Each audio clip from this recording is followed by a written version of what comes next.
Ready? Play.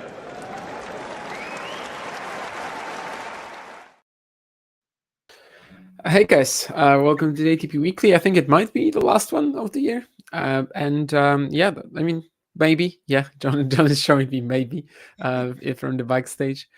Probably one of the last, let's just say that. And I sort of had this idea for the show just a second ago that maybe we could just, because it's like such a specific event and we've got 8 players, we could just sort of talk about every single one of them. And then move on to also, just briefly, of course, talk about the Davis Cup finals next. And also one more thing, what was, doubles. I guess we can also talk about that later. But yeah, we can mention it. Yeah, I think we have to start with Novak Djokovic, though, right? The 7th ATP Finals title for him.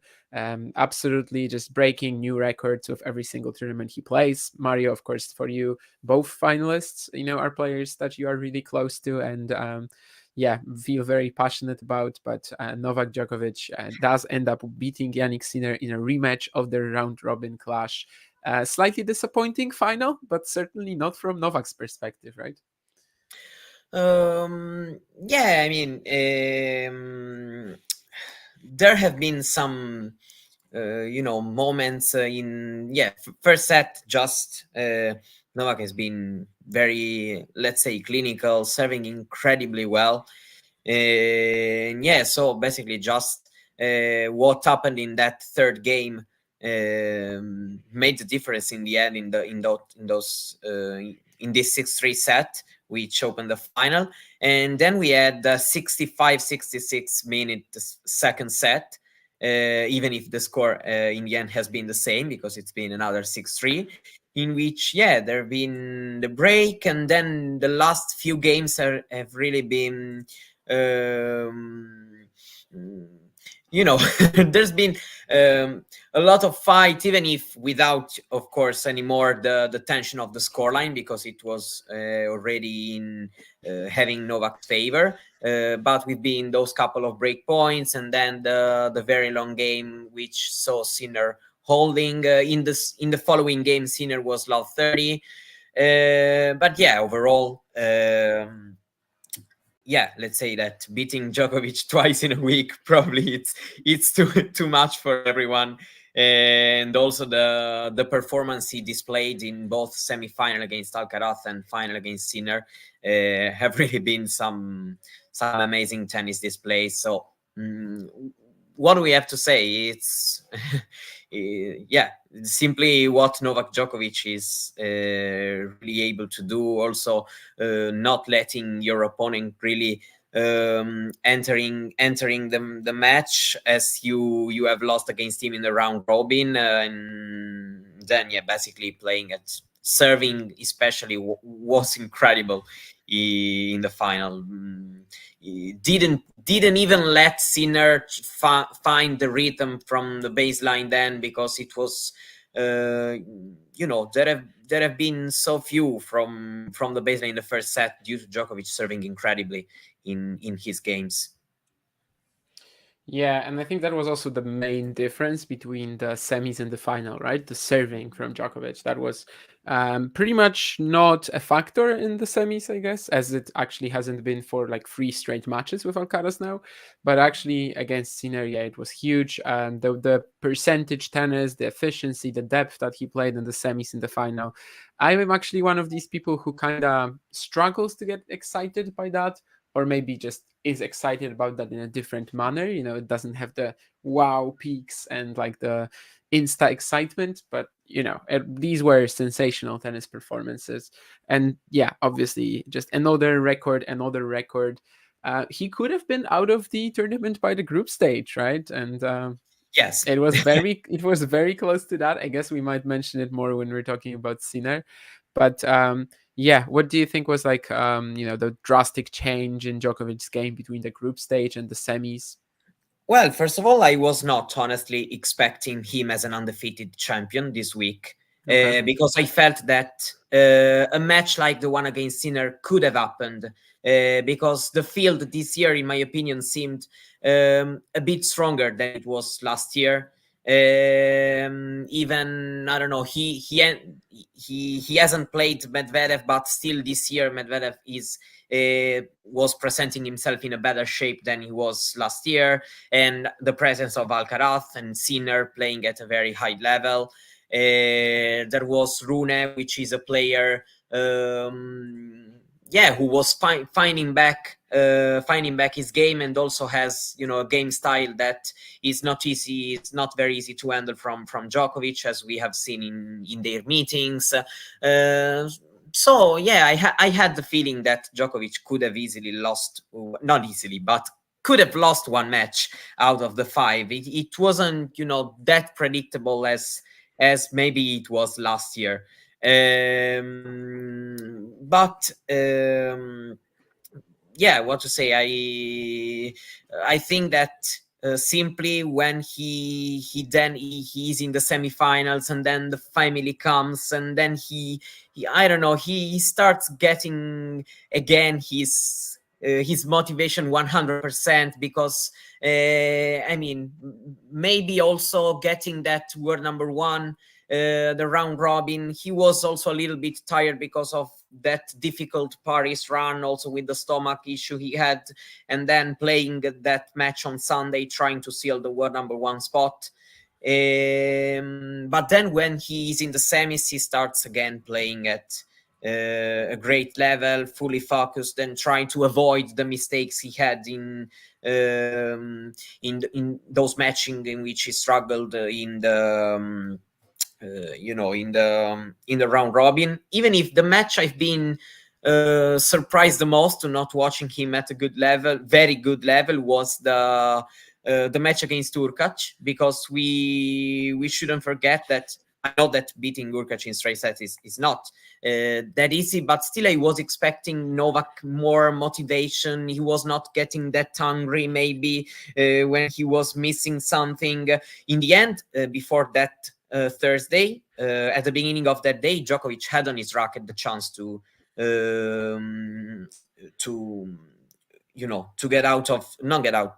qualify, because a straight sets win would have been enough for him.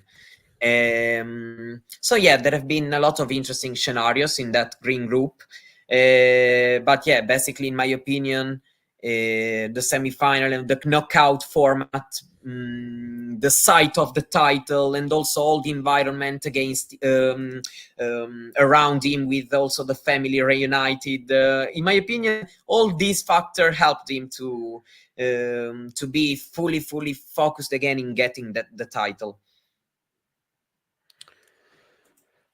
Yeah, and it was a bit weird, I guess, because during the event we were sort of like wooed by the youngsters, and we were like, okay, so this is the best semifinal lineup ever. I mean, we are all so pumped, and then Djokovic just comes out and destroys the two young fellows who have done the most damage this year.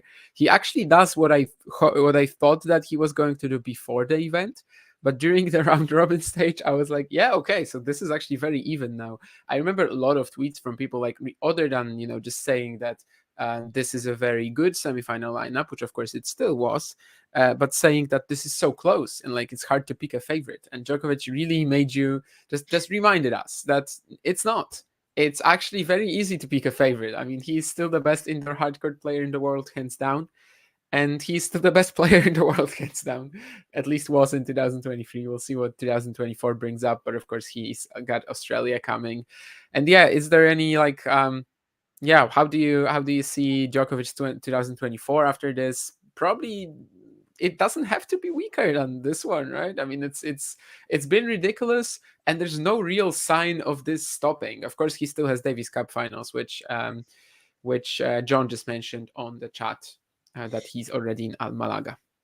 Yeah, but one thing I have learned in these past months is that even if Djokovic has won all the title post Wimbledon, all the tournament he played, and also in the slams have won 27 matches and just lost in the the fifth set that final in Wimbledon against Alcaraz, I feel that one thing that is getting the tour more interesting in this moment, even if these last two matches haven't said so, is the fact that I personally have the feeling that even the youngsters, even if they maybe are aware the fact that they're going maybe to lose more than they are winning against Djokovic, but still I feel that are starting entering on the court, trying to do their best and thinking that maybe it is possible, because there have been the matches Rune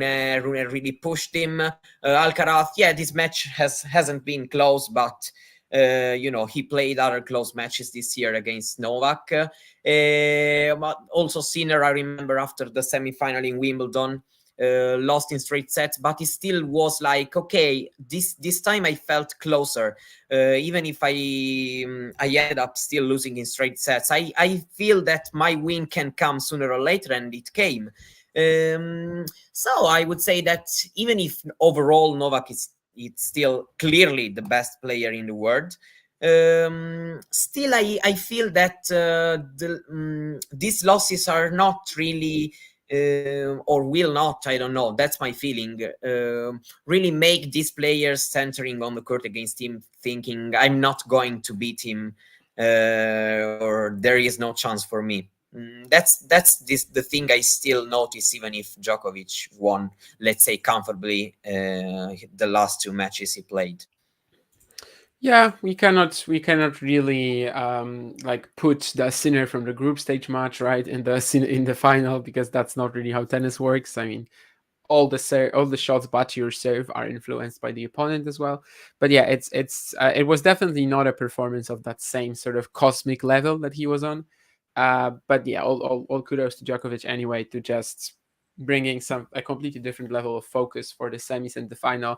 The final actually had him like getting a bit sketchy, a bit messy for a few games in the second set. It wasn't as consistent, I suppose, as the Alcaraz semi-final, but that's absolutely fine, because by that point the match was sort of won already. In both cases, a very key moment was the 2 breakpoints saved at 3-2 in the second set, where he kind of shuts the door on both players. Sinner still had like a deuce forehand that he missed, right, on Djokovic's serve at 2-4 down, or whatever the score was, maybe 3-4 down. But Alcaraz didn't win a game after that moment that I mentioned, and Sinner only won one, which required 16 minutes. So it kind of shows you that these really were the moments when Djokovic just puts the final nail in the coffin. Even if, yeah, he could have taken that game against Sinner as well, that very long one, especially the volley, of course, on top of the net. But yeah, at that point, it didn't really matter. Just another insane set of performances, especially the semi and the final. There's a question about Sinner, so let's maybe get to Sinner, the runner-up. Terry says bye. Did we say something to that makes you want to leave the stream, Terry? But anyway, bye. And yeah, let's talk about Yannick Sinner, who of course made the final. In the end, a little bit of an underwhelming performance, but I think during the week I said my catchphrase that it doesn't really matter if he wins the title or not, because he's already shown us so much the last 3 months of the season. And yeah, just the set of performances that he had as well to make the final, basically every single one of them, even the free setter against Rune, where he already had some issues. But yeah, not performing maybe at quite the same standard in the final, of course, isn't great. But after all, this was the biggest match of his life, and it still makes you very hopeful for 2024.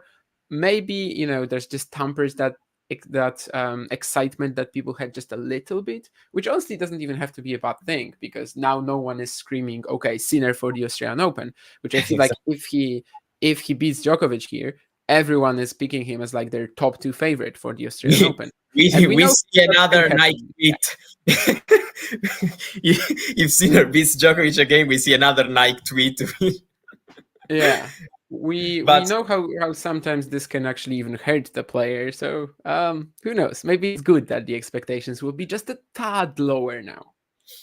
No, yeah, I would just say that even if their time on court probably has been the same, because Djokovic has played the 2 matches over 3 hours, 3 hours and 4 minutes against Rune, and 3 hours and 9 minutes against Djokovic, against Sinner himself.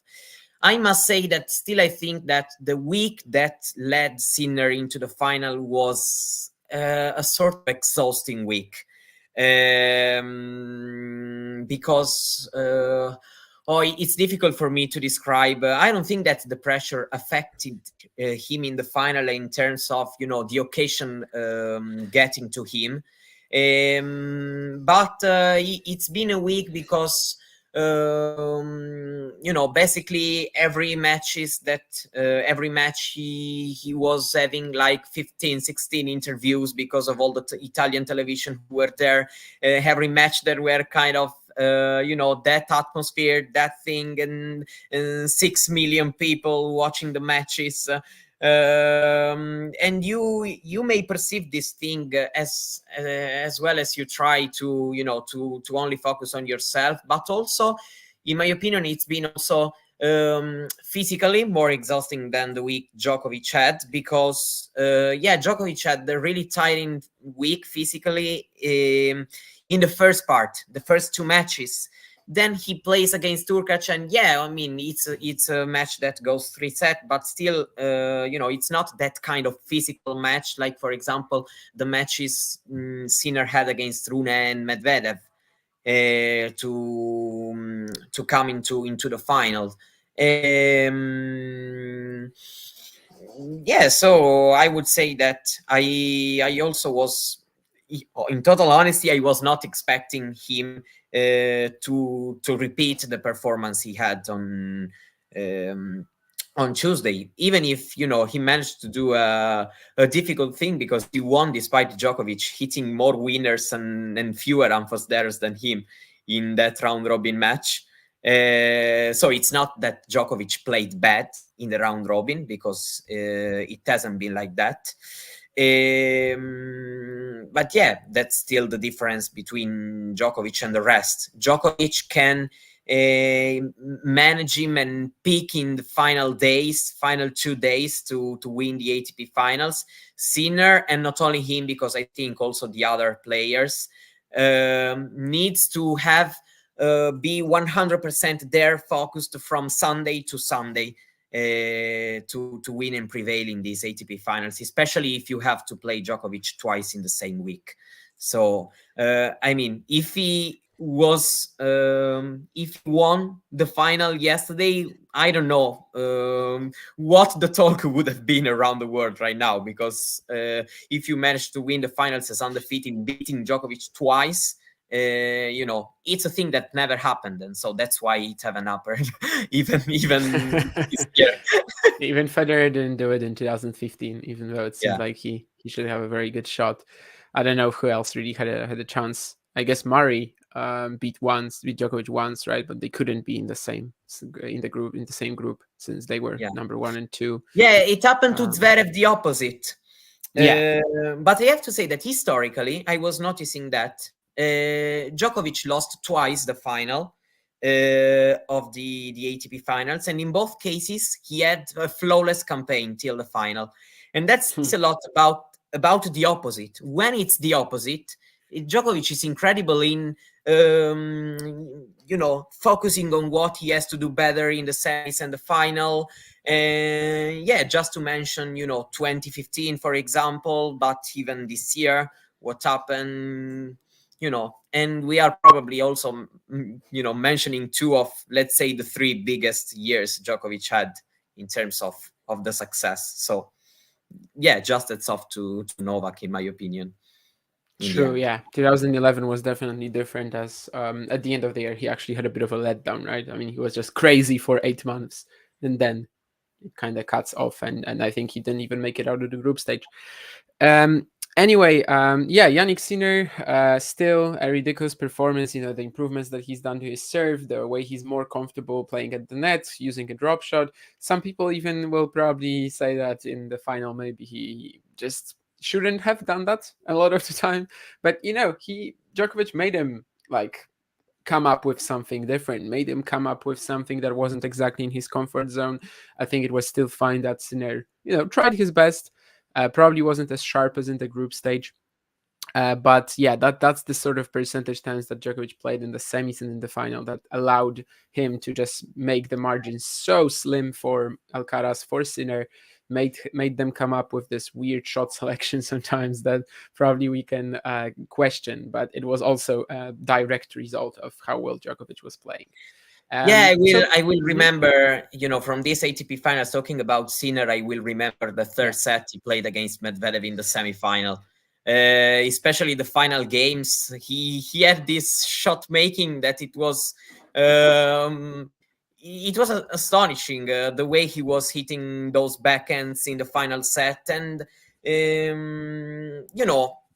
you have to consider the whole process. I know that after a player loses a match and loses a final, you may feel a little bit underwhelmed, but if you analyze all what happened this year, which already started with good result, because we don't have to forget about Indian Wells semi-final, the final in Rotterdam, the in Miami Monte final. Carlo was solid. Also, the final in Miami, he you know he had, let's say, quite solid result all year. But the perspective has changed in the last few months, because he actually consistently beaten top 5 players, top 10 players, let's say main rivals, because he beat all of them.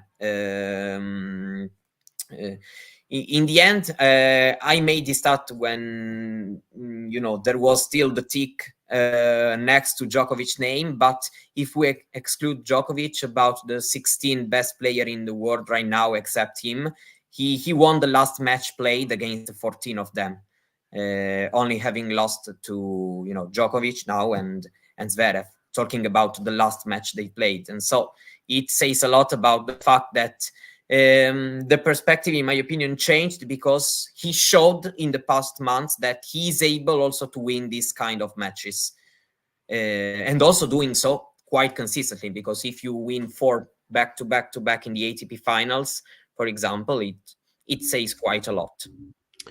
In hindsight, when you're looking at Sinner and his sort of decision, which I don't think was really a decision, I think it was a given that he was going to try his best against Rune. In hindsight, do you think he should have done something different there? No, in my opinion, no. I believe that things, I don't want to say happen as they happen, but you are on you may argue about that, but you can't criticize. If one player is on the court and tries to do he simply what he has in order to win, I don't think that we can really criticize that. He has accepted the challenge, simply, to face whoever he needed to face, and try still to win, regardless of who his opponent would have been.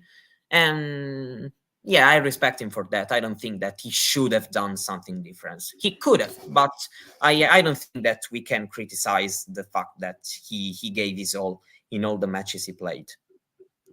Yeah, I agree. I mean, he just gave whatever he had on the day, didn't calculate, and I like that. And basically, we also cannot really look at it like that, because if he loses to Rune, then the semifinal matchups are swapped as well. Who's to say that he even makes the final? Who's to say he beats whoever he would have to face in the final again? It's just not a given. Like, for me to actually believe that this was a mistake, I would have to be 100% certain that Sinner was just the second best player in the field, or let's say the first best player in the field. Whereas, it's still close. Like, if you get him playing against Medvedev, it's not going to be 100% Sinner win, right? Like, tennis doesn't work like that. Unless I get out onto the court and play Yannick Sinner, then of course I'm not going to win. I'm not going to win a game. But the main thing is that the gaps between the players are just not large enough for me to consider this a mistake. Yeah, sure. And Yeah, of also, course. one more question about Sinner, Mario. I have Yeah. one for you. What would sort of constitute a successful Yannick Sinner season for you in 2024? What does Yannick Sinner have to do in order for you to, at the end of 2024, say, this was good, this was progress. This was further progress from 2023. Okay. Well, for sure. Let's say that he. I don't want to say win, but at least to really go deep in Grand Slams. Maybe if he manages to win one, then he can lose round one, even in the other three. But since we don't know this, I may think at least one final and one semi-final. Let's say having big deep runs in a couple of them. But then it also depended on the circumstances. But I think that he should aim on winning. Let's say, I would say getting close to a Grand Slam title and keep having a master, another Masters title. I would say that another Masters title and getting at least close to winning one Grand Slam. Then it may happen, it may not, but he has to, in my opinion, he has to aim to be close to that. Yeah, that's sort of my take as well. Like a Grand Slam final next year, and it's okay. But if he, let's say, wins 2 ATP thousands, but at the Grand Slam stage wouldn't get to a semi, yeah, I wouldn't like that. That would be still just sort of average, because we have already seen all of that. And I just want that progress in the best of 5 format. But yeah, I am not also overly like hung up on him winning a title. Maybe that will come later. Maybe in 2025, I will be like, oh, Sinner now has to win a slam title for this to be a successful season. But I think 2024 is perfectly fine. If Carlos Alcaraz and Novak Djokovic split the majors in 2024, is that a good year for Sinner? Yeah, kind of depends if he came close to any of them. Yeah, exactly. I don't care about who wins. Let's say like that. I'm more focusing on him, and I think that, then of course, if he plays the final, let's say that the Canada final he played this year, Sinner de Minori, is a Grand Slam final and he loses it, then maybe, you can... But I'm here just trying to project what next year can happen. So then, of course, my opinion can change, considering all the real facts. But right now, it feels like he has to keep having his best of 3 set success and get closer, not closer, but close to winning a Grand Slam, in my opinion. Yeah, I think what John said in the chat as well. Like, the main thing for me is that Sinner basically has a very poor record against the top 10 at the slams. So in best of 5 play, he has 2 wins, and like his overall record, I think, is 50% or about 50%. Outside of slams, I mean, against the top 10. So that's a big difference. And also the fact that he sort of needs to avoid the losses like the one this year against Altmaier. Yeah, just get to the deep stages of slams on a consistent basis. One loss is not one, like round 2 or round 3 loss isn't anything horrible if it's backed up with like a final, a semi. That's these sort of results. I know it's a high sort of point for Sinner to get to this year, next year, but obviously I think I'm still maybe a little more cautious than most people are. I think you're gonna find plenty of tennis fans who will say, yeah, I mean, he has to get a slam title next year. I in some way I agree with Sean in the comments, but it's not like this hasn't happened. For example, this year US Open, he had 3 routine wins basically before getting Zverev in the round 4. Yeah, I think it's just Roland Garros, right? I agree that this point it has been brought up quite a lot. Because even it's only really Roland Garros this year.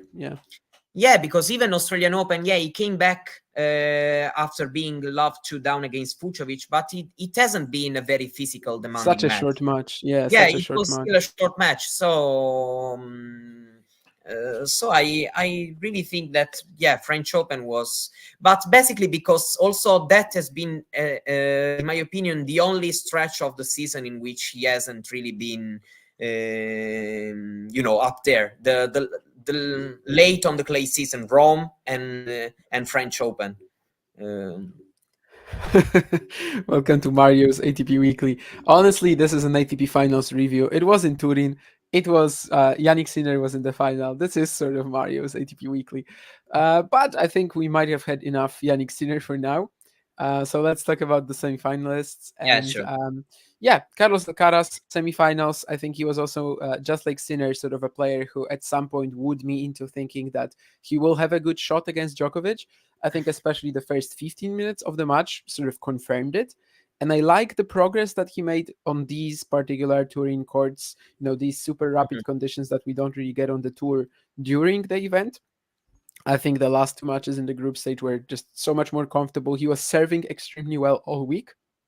But against Novak, it just wasn't enough, partially due to that ridiculous performance that Djokovic had. Again, then sort of the conditions came back to bite Alcaraz already in the semis, not in the final against Sinner as I thought they might do. Of course, provided that final was going to happen. And yeah, I think it's still okay for Alcaraz to show that sort of ability to adapt. He did not look comfortable at all at first. He was, I don't want to say complaining, but he definitely said that we should get some sort of warm-up events on this kind of stuff. But in the end, he actually produced a pretty solid performance, maybe even better than I expected. I honestly didn't think that he was going to make it out of the groups. And it's just, again, sort of tells you that with time, he probably will be fine at the ATP finals. I don't think it will ever be his favorite court in the world, but, he is very versatile. He's gonna do okay at this event. He's not just gonna get wrecked every single year, 0-3 in the groups, obviously. Well, yes, let's just say that no, unfortunately, no, I haven't been this year to Turin, and it got to me because probably out of the 3 editions, this has been, yeah, probably the most exciting, even despite those semi-final and final, which have been, yeah, Novak speaks better than Sinner Italian, but Sinner's native language maybe is even in the German they speak there in that part of Italy. But regardless of this, we were talking about Alcaraz, and yeah, I say that comparing also to the expectation and the process and him adapting on these courts, it's been a fair enough campaign in my opinion. Um, um, yeah, I would say that we have, in my opinion, I have learned that he's able, of course, to adapt to that court pretty well. Then probably you're right when you say that it's not going to be his favorite. I saw something interesting though, so I have to say that I am okay with what he did, even if this red group, I don't know what you think about that, but this red group is also has been a little bit weird because let's say like this, I still think about what would have happened if Zverev makes that volley Yeah. to go 5-1 Yeah. up in the tiebreak against Medvedev, because in the end all have been decided by set percentages and all this. And the last days we've also had an Alcaraz who was sure winning that he would have qualified, then Medvedev who was already qualified. So this probably, I don't want to say that made a little bit of a difference in the match they had, but probably when you get to the crucial moments, when you have to face a break point, when you have to put that attention of that particular ball, but yeah, I would say that in the end, he did pretty well also because he was not coming to Turin with the highest possible expectations, considering, his past months. So he showed, in my opinion, quite good things, despite, the semifinal. He didn't achieve that much in the semifinal against Novak, but still was okay.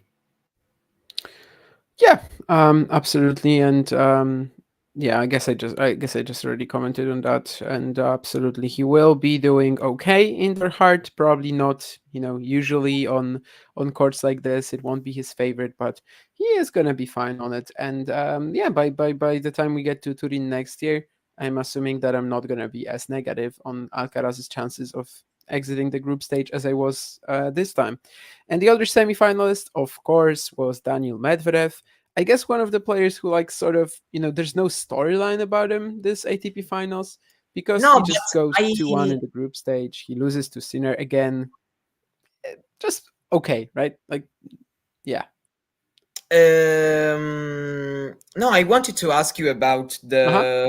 the switch in this matchup between Medvedev and Yeah. Sinner, and but because one thing that got me, Medvedev had that treatment, so probably he was maybe not 100%, but both in Vienna and Uh-huh. and here in Turin, actually has, I don't want to say happened the opposite than in Rotterdam, for example, but almost. For example, here It kind in of the has this end, one, yeah. here in the third set, it seemed like Sinner could have blasted his shots whenever he wanted to, and Medvedev was struggling to keep it up with him. In fact, in the end, you know. So I wanted to think about this matchup. Let's say turn around, because after 6 straight wins for Medvedev, now we got 3 straight for Sinner in the past 3 months. Yeah, I actually think there is a direct correlation between this Rotterdam match that you mentioned and the ATP Finals here. Like very similar, that taking a set of the player who lost, like it just took so much out of him that eventually he couldn't win the match after that. So I think there is a bit of a correlation. I now see that my camera is like extremely blurry. I'll try to work on that later. But anyway, watch my finger now. But anyway, what I'm trying to say is that I don't think, of course, that the change is permanent. It's probably just going to be a bit of an even-ish matchup from now on. Obviously, the courts will also matter quite a lot when they face each other on like a well, actually, it's pretty hard to find like a court or conditions that really would make one player be so much favored over the other. But I don't think it's gonna be suddenly 10-6 Sinner anytime soon. No, I was Obviously, not meaning that, but also the yeah, I logic know. of these matches have been pretty interesting, because we've always said that Sinner, in order to beat Medvedev, should have played so much different, and I don't want to say that it's not happening, In a because way we've that seen, it was right, because that's how he beat him for the first time in yeah. Beijing, but not necessarily Vienna and not necessarily ATP Finals. Maybe the physical improvement as well of Sinner. The fact that he's able to survive these longer exchanges with Medvedev and not go down like in Rotterdam, for example. Well, like the first set just takes so much out of him and he's gone. Maybe that's also playing an important part. But yeah, just using that variety, maybe not as heavily as in Beijing, but just having it in his toolbox. It is a good idea, of course. And yeah, I like how he's been playing these matches for sure in Vienna and Turin. He's definitely not just speed running the net or, I don't know, throwing in a Mm. drop shot every single Yeah, game. yeah, yeah. But he's just going for these plays when he feels like it, and when it's comfortable. He's getting more comfortable at that as well. And yeah, 6-love. It was a tennis score. Now it's 6-3. Still a tennis score. But yeah, winning the last 3 times against Medvedev obviously is a fantastic achievement for Sinner.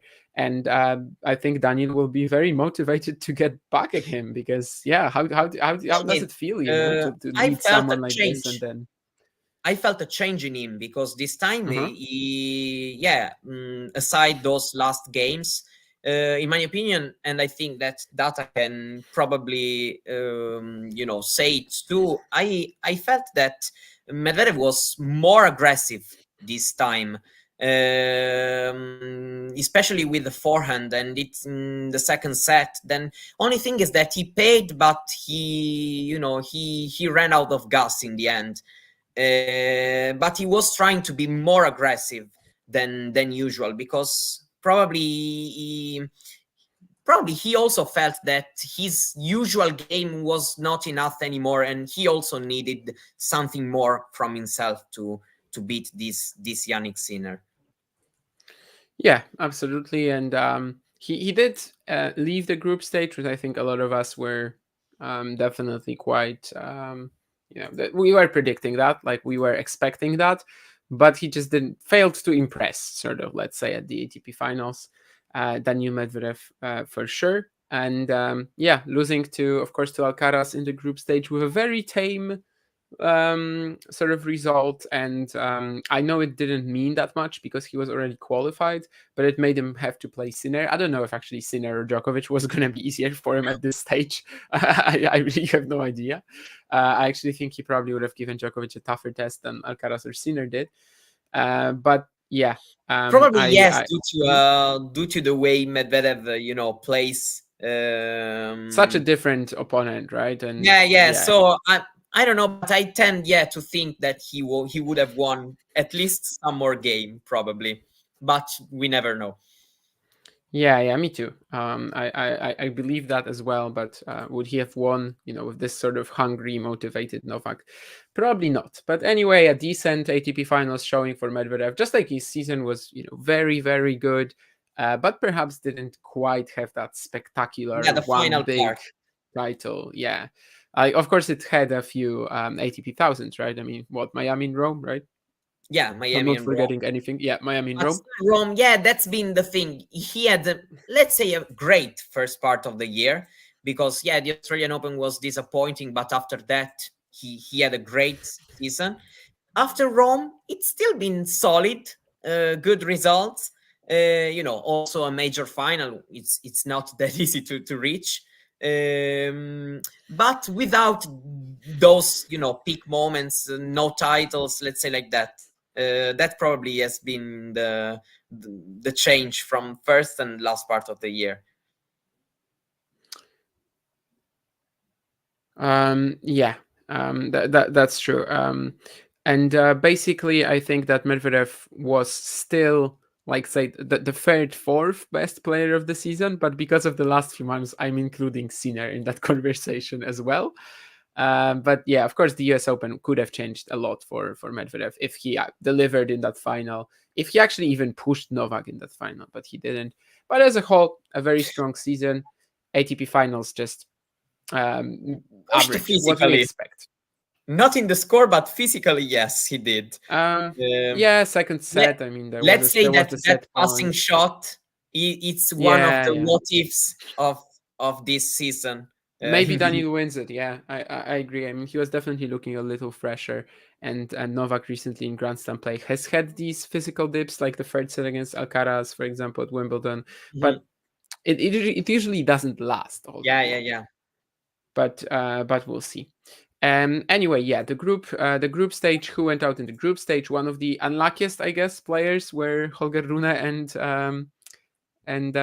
Jesus, Alexander Zverev. Of course, Alexander Zverev went 2-1 and actually did not have a shot even when playing his match against Andrei Rublev. So yeah, you already mentioned that, but like the few chances that he missed against Medvedev, right? That was where it went wrong for him. But still, another very strong performance on the Turin courts, which clearly suit him extremely well. Yeah, I felt that. Let's say that in the end, I felt that his level was not clear third in that group. He was close to the other two in terms of the way he played. Because in my opinion, he played three good matches. Of course, that when you miss these opportunities, and then it cost you that much.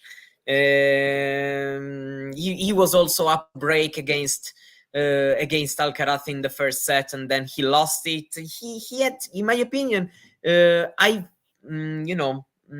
felt that he could have. He had the clear chances to get out of the group. In the end, it hasn't happened for some, let's call details, but in the end, they've made all the differences.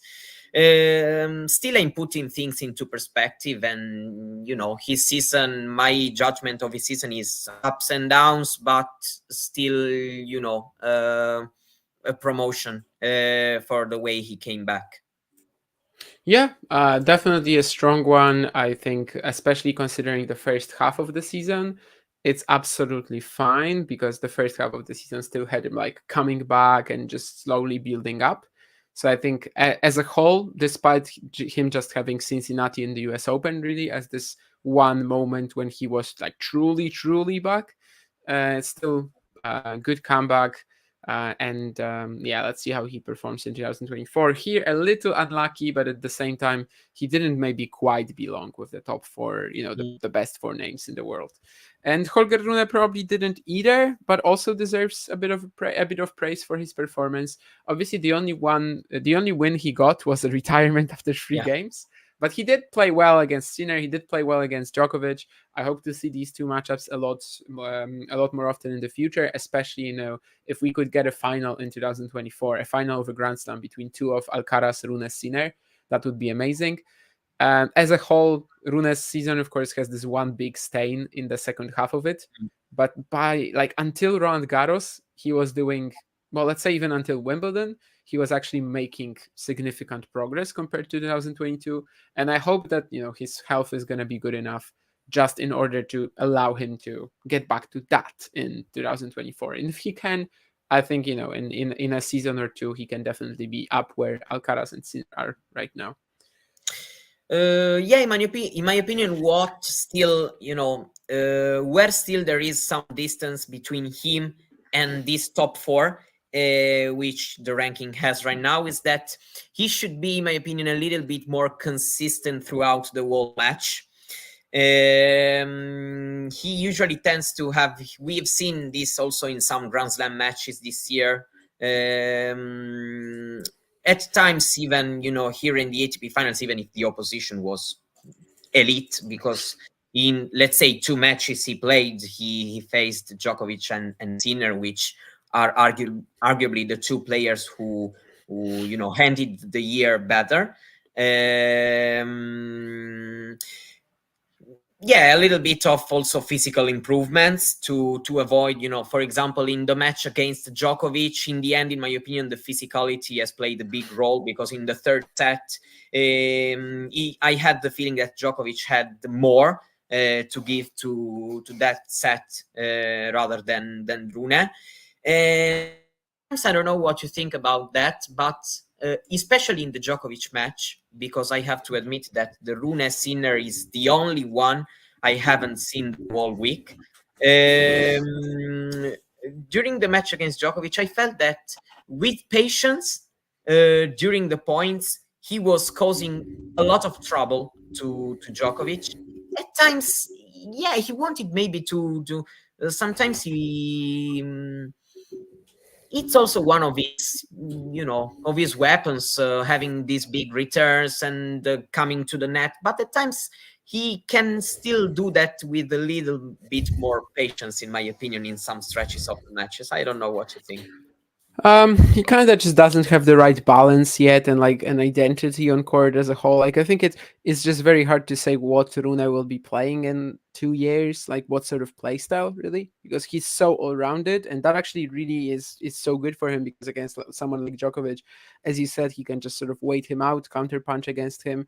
Other players cannot, whereas at the same time he can just suddenly slam a forehand and go to the net. And the combination of all of that is making him a very dangerous force.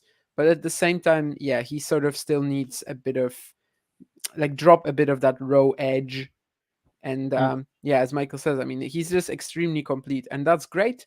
It also, for now, kind of makes him struggle to choose all the best options in the right moments.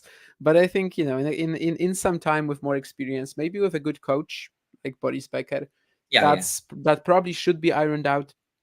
And also, of course, the physical issues, if that ever stops. He's still growing, he's 20. Sure. It might get better just naturally. Maybe he does some work on it during the off-season. Hopefully, just no more patches like after Wimbledon, and then we can see like the true progress of Rune that he could have had this year. And also the players that did not do that well in the group stage. So, one player, I guess, didn't really play all that much, but Andrei Rublev maybe first. He had 6 sets. He didn't win a single one. And as a whole, I guess if you look at Rublev's ATP final record, ATP Finals record, he made it 4 times already, 4 consecutive times, which is excellent. But once he actually gets there, I know he qualified from the groups in 2022, but he then lost to Ruud, a very disappointing performance indoors, I think. So, as a whole, not amazing, and it's kind of consistent as well with Rublev's general top 10 record, and yeah, how he performs against the very best. Yeah, of course, his top 10 record is not even that bad if you look at the numbers, but it's different when you play one tournament in which you have to face one top player, Yeah. and maybe you play a great match and you win, as he did sometime. Yeah, but it's a bit difficult to imagine, him even not, I don't know, doing what, let's say, Sinner did, winning 4 matches here at the ATP Finals, then maybe losing the final. But it's, yeah, that's the yeah. I don't want to say lacks a plan B, but at times, even despite all the improvements we have underlined a lot of times, I think this year, this ATP Finals still brought me a little bit back, because this year I felt like, okay, the field feels pretty strong, but Rublev, with all his improvements this year, he played well. He was deservingly number 5 in the world for the results he had. And so I don't want to say big hopes, but still I felt that his group was difficult but not impossible. And so having him, going out love 6 in sets, in my opinion, is pretty disappointing considering his trajectory, and yeah, also, the group stage in itself. Yeah, I thought he was gonna be a strong contender to get out of the groups because provided that Alcaraz wasn't gonna be a factor, maybe, and then you have Rublev as probably like just the consistent option that he has been all year, and it doesn't work out for him at the ATP Finals as a whole. Yeah, when I looked at his overall tour in London record, yeah, there is a bit of a story there, but of course, it's generally a story of Andrei Rublev all of the time. I guess that against the elite, he kind of lacks it and struggles to get that big title. Other than, of course, winning an ATP 1000 this year and getting another close to another one, both being though events where stars aligned for him a little bit. But yeah, maybe also the cold. It could have played Yeah, also. into that as well. He was definitely a bit off color the first 2 matches, especially. Then gets really frustrated in a couple of occasions, which is usual for him as well. But probably the extent of it was one that we hadn't really seen before. So yeah, disappointment for him, 100%. Still a great season. The 5th best player in the world by a country mile. It's just that he is actually distinctly, significantly far behind the top 4. Yeah, Still. yeah, So it's been his best season, that's for sure. And that's for sure, because yeah, even in 2021 has been top 5, reached a couple of Masters final, but then he lost them straight away. This year he had better, in my opinion, the best season. But still, yeah, there's something lacking him in these moments. Yeah. and then we have Stefanos Tsitsipas, whom I don't even know if we can judge realistically. Well, we talked about this on some other Talking Tennis shows. I don't know, Mario. I don't know if I remember what your opinion about his retirement was. Personally, I was, sort of defending him that, well, he got the green light to play. He was fine on Sunday. He injures himself, maybe in the warm up. I mean, that's what he says, and I don't really have a reason not to believe him. The injury progresses. The injury is more serious, and he has to pull out. It happens. He didn't do that to ruin anyone's day, obviously, and he didn't do it for money either, because, well, the guy has Yeah. all the money in the world. So basically, unless you are a spectator in Turin, I don't really understand on that day. I don't really understand, the emotional outrage of people. But yeah, we can't really judge, I guess, this Tsitsipas performance. He had a pretty poor match against Rune, and that's all we saw from him. Sinner, you mean? But yeah. Oh, Sinner, yeah, sorry. No. Yeah, I agree. I can understand the people who were there. That's for sure. So I won't do I won't even do the moral policy towards the people who were there and did some boos. It's not, to attack Tsitsipas. It was because they were disappointing the fact that they Yeah. had spent money and they only watched the doubles match and not the singles one. But I won't do the moral policies neither towards Tsitsipas, honestly. At first maybe I thought, because I was a little bit also shocked that all 3 games it's over, and maybe I thought like, but in the end I think that he deserved that spot here, and he tried to do the best possible to try to make his appearance count. It's difficult to judge for me because you don't really know what the doctors told him, what was the situation in practice during the warm-up, and how even was the situation during the match against Sinner. Because I think that if I qualify to the ATP Finals, even if I am at 60%, but I am able to play, I play. I don't know, but I feel like that.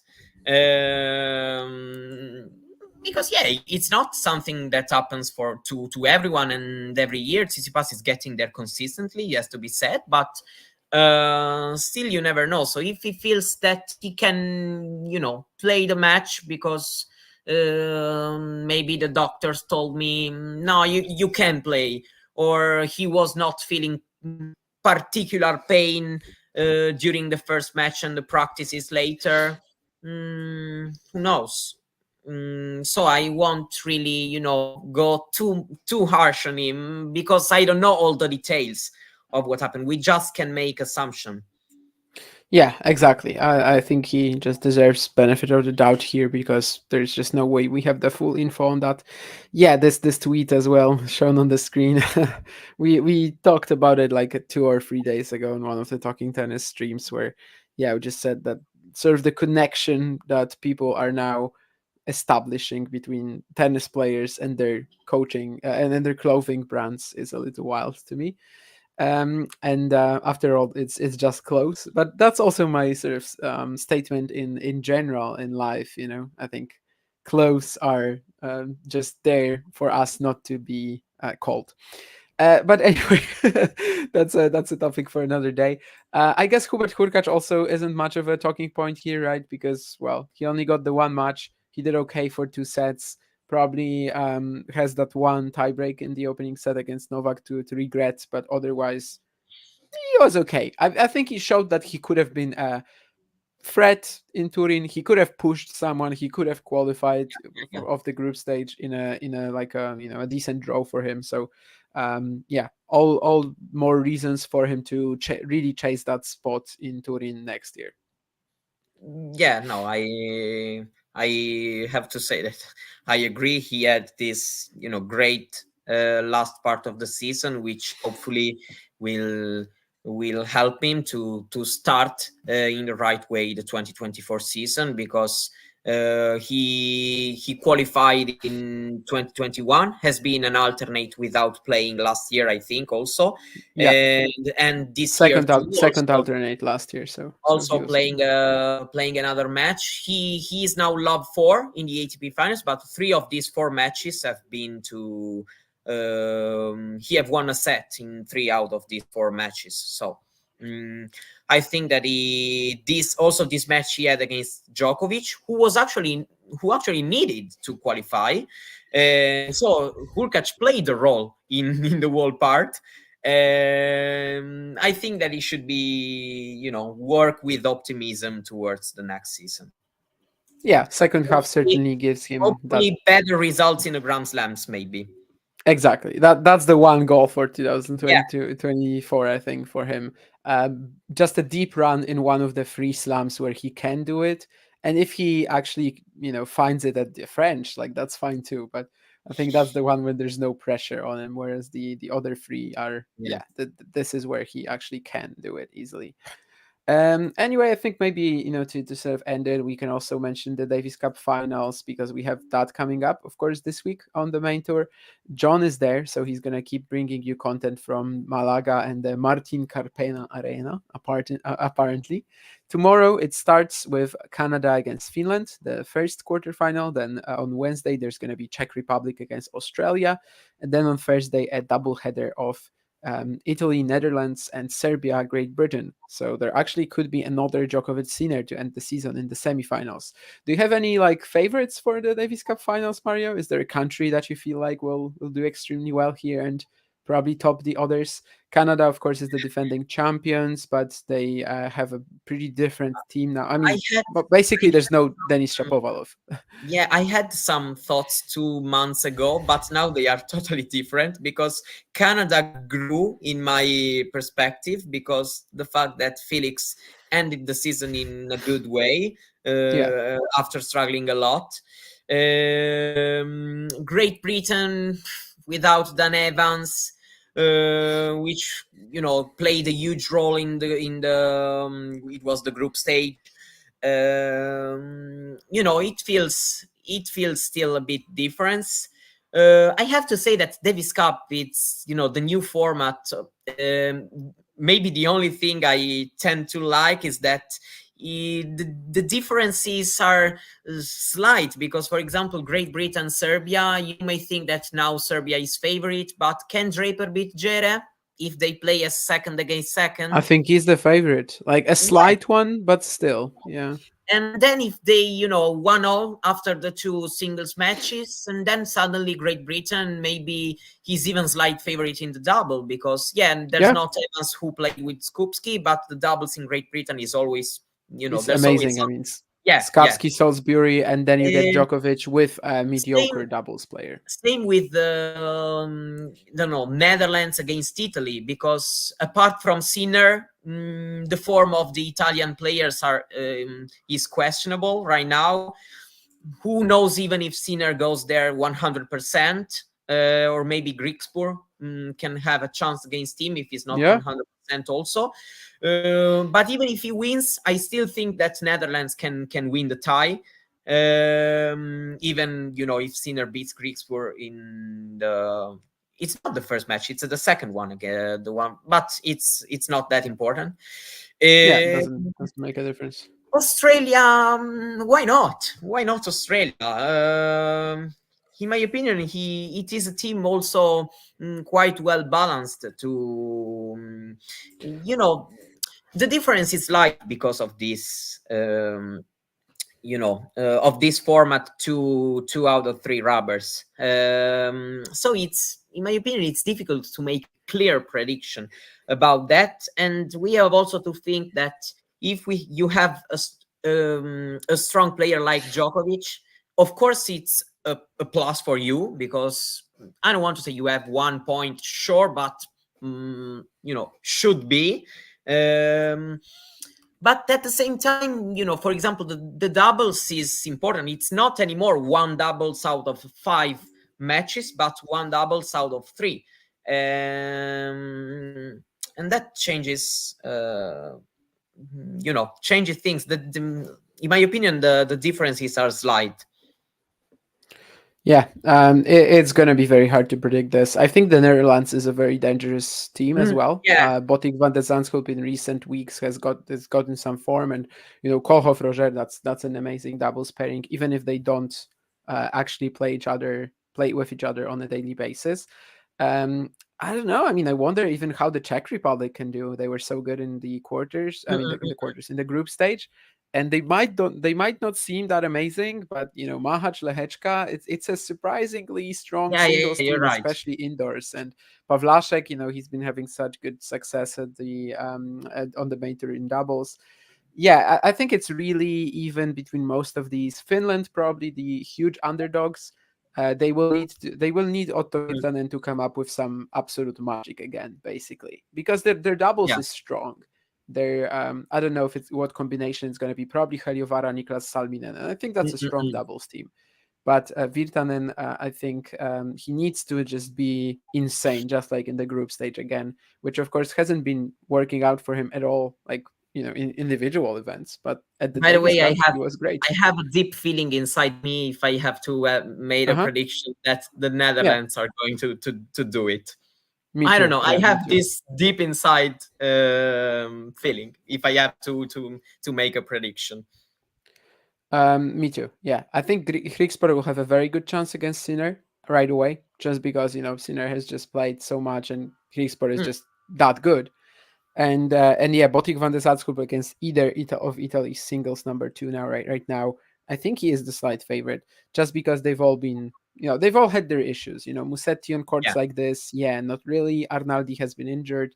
Sonego, I mean, I guess he's just Sonego.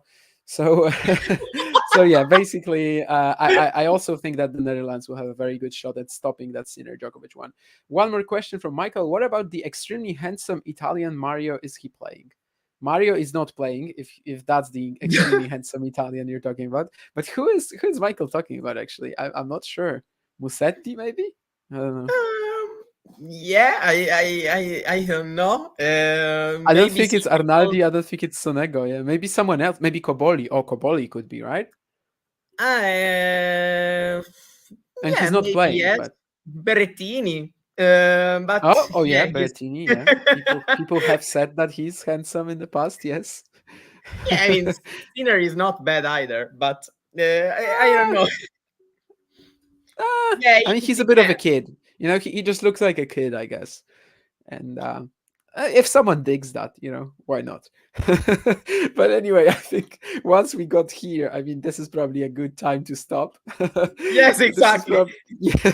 Even because this is not, a handsome competition. Yeah. So the extremely handsome Italian journalist, Twitter ex-star Mario Boccardi is not going to be playing in the Davis Cup Finals. No. I'm also not playing. Yeah, that's a huge blow for Italy. So he's not there. I'm also not playing. But John Silk is there, the extremely handsome Deutsche Welle journalist from Bonn, Germany. He is there in Malaga, and he's going to keep bringing you content. So Botic van der Zandschulp apparently soon. I think Felix was supposed to be there, but is he actually? Yeah, okay. That interview did happen. So that also is going to... Oh, it hasn't happened yet. Okay. But yeah, anyway, there's going to be lots of content from Malaga. We are delighted that you guys were here with us and just, delivered as usual the happening tomorrow. Okay, maybe apparently, yeah, because it was supposed to happen today. But anyway, yeah, thank you for your attention, for your comments as usual. Yeah, that was another great show. And I guess probably we'll see you guys next week then. And yeah, just keep tuning into the Malaga content, subscribe, like, and etc. Yeah.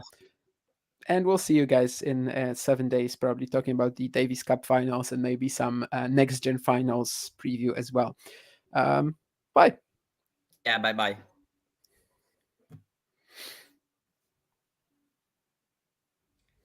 If you enjoyed this video, make sure you hit that like button. Don't forget to subscribe and click that notification bell so you don't miss out on all things tennis.